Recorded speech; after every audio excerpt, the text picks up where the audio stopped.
यदि आप शनि ग्रह से पीड़ित हैं तो ये कथा आपके लिए बहुत आवश्यक है। एक बार त्रेता युग में अनावृष्टि के कारण भयंकर दुर्भिक्ष पड़ गया। उस घोर अकाल में कौशिक मुनि अपनी स्त्री तथा पुत्रों के साथ अपना निवास स्थान छोड़ करके दूसरे प्रदेश में निवास करने के लिए निकल पड़े। तो कुटुंब का भरण पोषण दूभर हो जाने के कारण बड़े कष्ट से उन्होंने अपने एक बालक को मार्ग में ही छोड़ दिया। वो बालक अकेला भूख प्यास से तड़पता हुआ रोने लगा। अचानक एक पीपल का वृक्ष दिखाई पड़ा उस बालक को, और समीप ही एक बावड़ी थी जो कि कुएं से बड़ी होती है।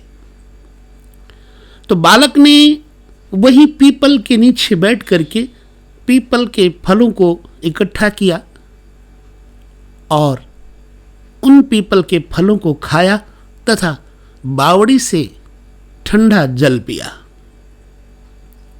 अपने को स्वस्थ पाकर वो वहीं पर बैठ के कठिन तपस्या करने लगा।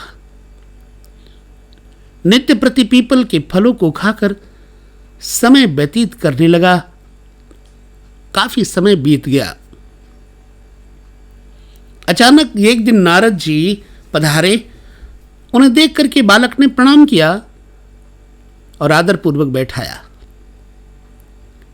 दयालु नारद जी उसकी अवस्था और उसकी विनम्रता को देखकर बहुत ही प्रसन्न हुए और उन्होंने बालक का मांझी बंधन आदि सब संस्कार, पद क्रम रहस्य सहित वेद का अध्ययन कराया तथा साथ ही द्वादशाक्षर मंत्र जो कि वैष्णव मंत्र है उस बालक को देख करके उपदेश भी दिया।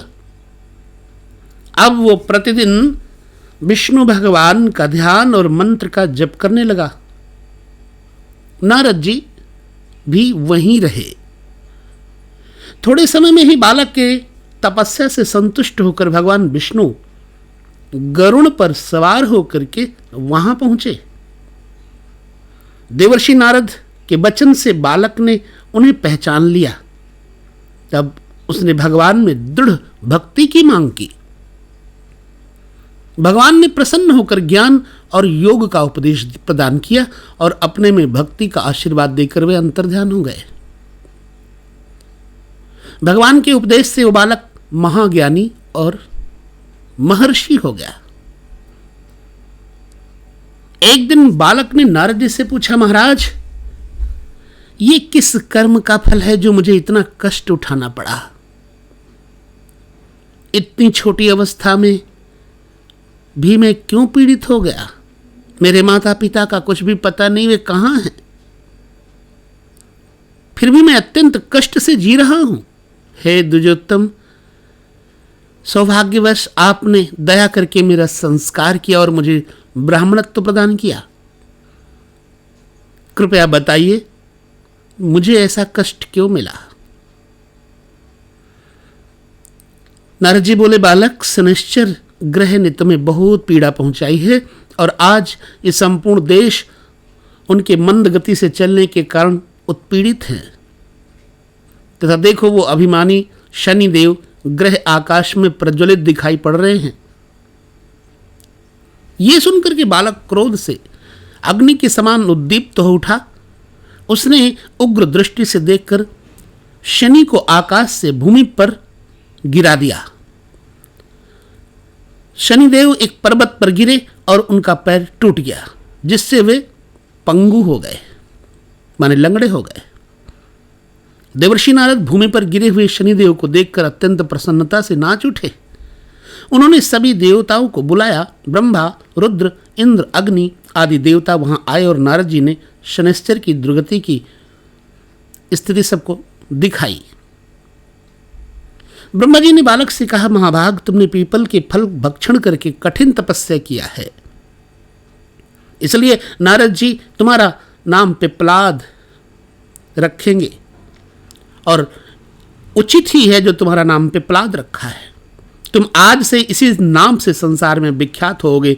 जो कोई भी शनिवार को तुम्हारी भक्ति भाव से पूजा करेगा अथवा पिप्पलाद नाम का स्मरण करेगा, उन्हें 7 जन्म तक शनि की पीड़ा नहीं सहन करनी पड़ेगी और वे पुत्र पौत्र से युक्त होंगे। अब तुम शनिश्चर की पूर्ववत अवस्था में स्थापित कर दो ताकि वो ठीक हो जाएं, क्योंकि इनका वस्तुतः कोई अपराध नहीं है। ग्रहों की पीड़ा से छुटकारा पाने के लिए नैवेद्य, निवेदन, हवन, नमस्कार आदि करना चाहिए। ग्रहों का अनादर नहीं करना चाहिए। पूजित होने पर ये शांति प्रदान करते हैं। ये कहकर ब्रह्मा जी सभी देवताओं के साथ अपने परम धाम को चले गए और पिप्पलाद मुनि ने भी ब्रह्मा जी की आज्ञा अनुसार शनिश्चर को उनके स्थान पर प्रतिष्ठित कर दिया।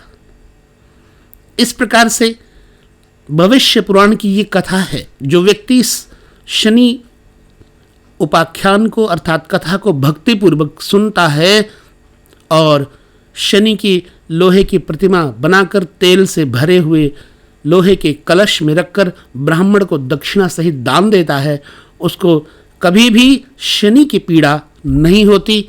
इस प्रकार से जो इस कथा को श्रवण करता है उसे भी शनि की पीड़ा नहीं होती है। इसलिए इस शनि की कथा को श्रवण करें और अधिक से अधिक लोगों को सुनाएं, जिससे आप यदि किसी को श्रवण कराते हैं ये कथा, यानी आप किसी को बताते हैं ये कथा, देते हैं ये कथा, तो भी आपके ऊपर शनि का दोष नहीं लगता। ये सोच लीजिए। और बहुत पुण्यशाली व्यक्तियों को ही ये कथा श्रवण करने का अवसर प्राप्त होता है। तो जैसा भी हो, आप सब लोग सुखी रहें, आनंदित रहें और धर्मयुक्त कर्म में तत्पर रहें, यही अभिलाषा है मेरी। और अपनी सद्भावना के साथ दूसरों को भी सद्भावना देने का प्रयास करें। यदि आप चाहते हैं कि हमारा सम्मान बढ़े तो दूसरों को सम्मान देने का प्रयास करें, क्योंकि देने से वस्तु बढ़ती है। धर्म करने से धर्म बढ़ता है, अधर्म करने से अधर्म बढ़ता है। इसलिए सभी श्रावक भाई बहनों को